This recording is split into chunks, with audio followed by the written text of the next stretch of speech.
In July 2018, Alexandria Ocasio-Cortez, who at the time was running for Congress, made a dubious statement about the US workforce.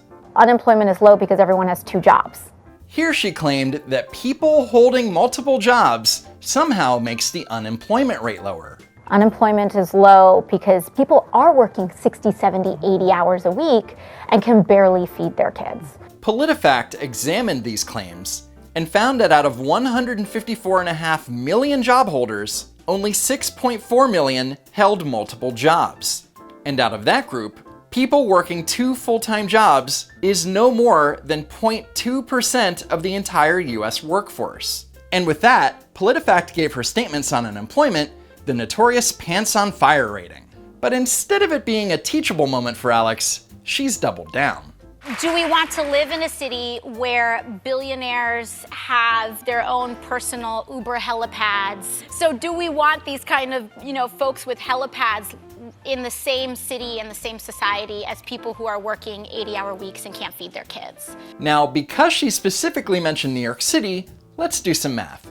In 2019, the lowest non-tipped hourly wage you can make in New York City is $13.50 an hour.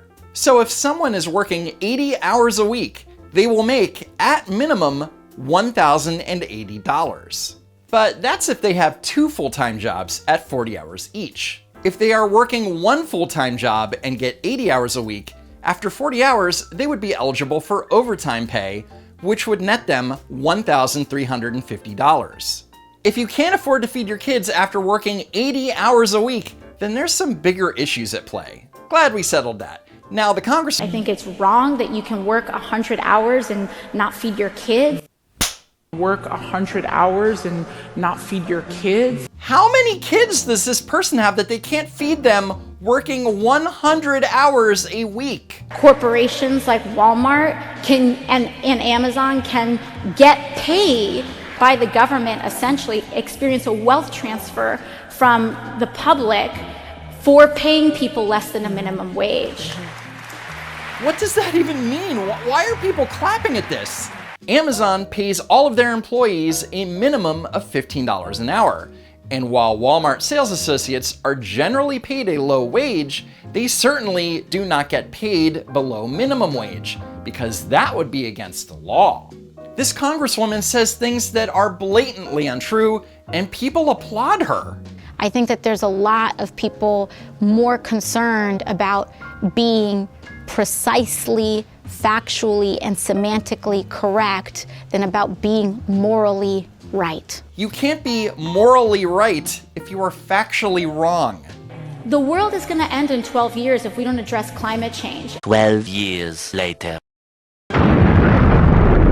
So the world isn't going to end in exactly 12 years, but it might be slightly warmer. She is getting this from the UN's Intergovernmental Panel on Climate Change. In 2018, they released a report that claims that unless the world cuts its CO2 emissions in half by 2030, the Earth's temperature will rise 1.5 degrees Fahrenheit. And if it does, it will be irreversible.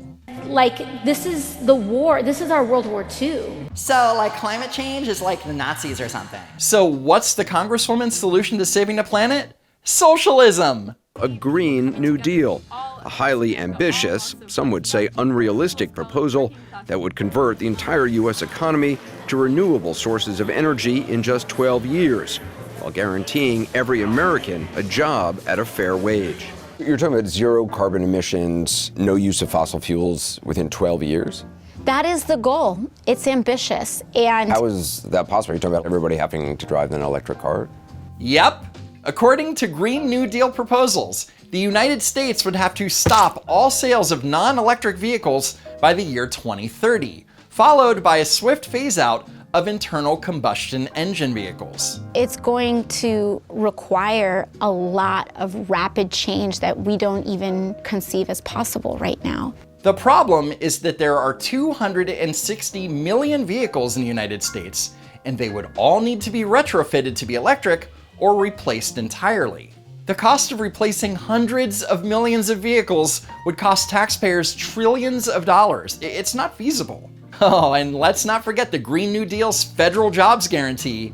that would consist of as many as 25 million jobs to whoever asks for one, pay them a livable wage, and provide them with health care. This would require the raising taxes. There's an element where, people are going to have to start paying their fair share in taxes. Do you have a specific on the tax rate? Not exactly. Your tax rate, let's say from $0 to $75,000 may be 10% or 15%, etc. So far, she's not answering the question. Instead, she tries to explain to Anderson Cooper, a multi-millionaire, how taxes work, and not doing a very good job. But once you get to the tippy tops, on your 10 millionth dollar, sometimes you see tax rates as high as 60 or 70%. I know you're confused. So let me try and explain how a progressive tax system works. Let's say you made $40,000 last year. Looking at this chart, since you made more than $38,700, you would pay 22% in taxes, right? Nope. Not how it works. I'll try and make it as simple as possible. Everything that you make between $0 and $9,525 is taxed at 10%. Then everything between $9,525 and $38,700 is taxed at a 12% rate, and so on and so forth. So what Ocasio-Cortez is saying is that the top tax rate should be 70% for people making $10 million or more dollars.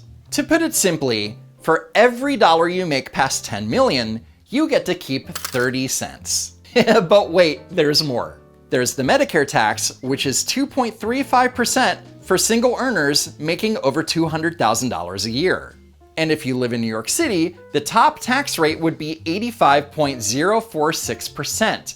So for every dollar you make past 10 million, you get to keep 15 cents.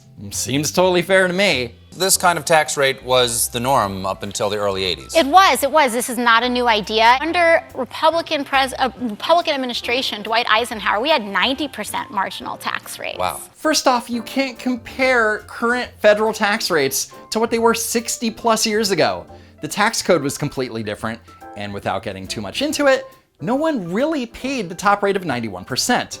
Second, Eisenhower didn't implement those high tax rates. They had been in place since 1943 when FDR was president. Under Republican administration, Dwight Eisenhower, we had 90%. And under a Republican administration, under Ronald Reagan, the top tax rate was lowered to 38.5%. So what's your point? I think a 70% marginal tax rate, especially when we're starting to talk about your 10 millionth dollar, your 10 millionth and $1, where do we draw the line in excess? You're right. Rich people. In fact, in a survey from The Hill and Harris X, 59% of registered voters supported raising the tax rate to 70% for people making over $10 million. So let's add an extra bracket and make millionaires and billionaires pay a federal income tax rate of 70%. And if we do, that will not only fund the Green New Deal, but also free college and Medicare for all, right? Not on your life. According to analysis from the Washington Post, while the 70% top tax rate might bring in an additional $720 billion over 10 years, it wouldn't come close to funding these things. Single-payer healthcare alone would come in at a cost of at least $32.6 trillion. How are you going to pay for all of this? No one asks how we're going to pay for this Space Force. Because it won't cost that much to create. A report by the Center of Strategic and International Studies claims that the Space Force could cost less than $3 billion over a 5-year period, and not trillions and trillions of dollars. Big difference. What Congresswoman AOC isn't telling you is that to even come close to paying for the programs that she supports, taxes would have to be raised not only for the rich, but for everyone. In 2016, Senator Bernie Sanders proposed income tax and payroll tax increases to help pay for his plans. According to an analysis by Vox.com, those increases would have amounted to an 8.8% increase for everyone earning less than $250,000. And when I asked my viewers if they would be okay with that type of tax increase, the response was overwhelmingly no. Shocking. Now, some of you are saying you don't know what Ocasio-Cortez's tax rate proposal would be because she hasn't released it. And that's a good point. So let's ask her. Go on Twitter, Facebook, and Instagram with the hashtag AllTaxRatesAOC and ask the Congresswoman what all the marginal tax brackets would look like. Not just for the rich, but for all Americans. And since she likes talking about tax rates so much, it should be a simple question. Let's see if she will actually answer it. Thanks for watching, sharing, and hitting that like button. And if you haven't already, subscribe to the channel. Check out the links in the description and check out these videos that you may have missed. As always, I hope to see you next time.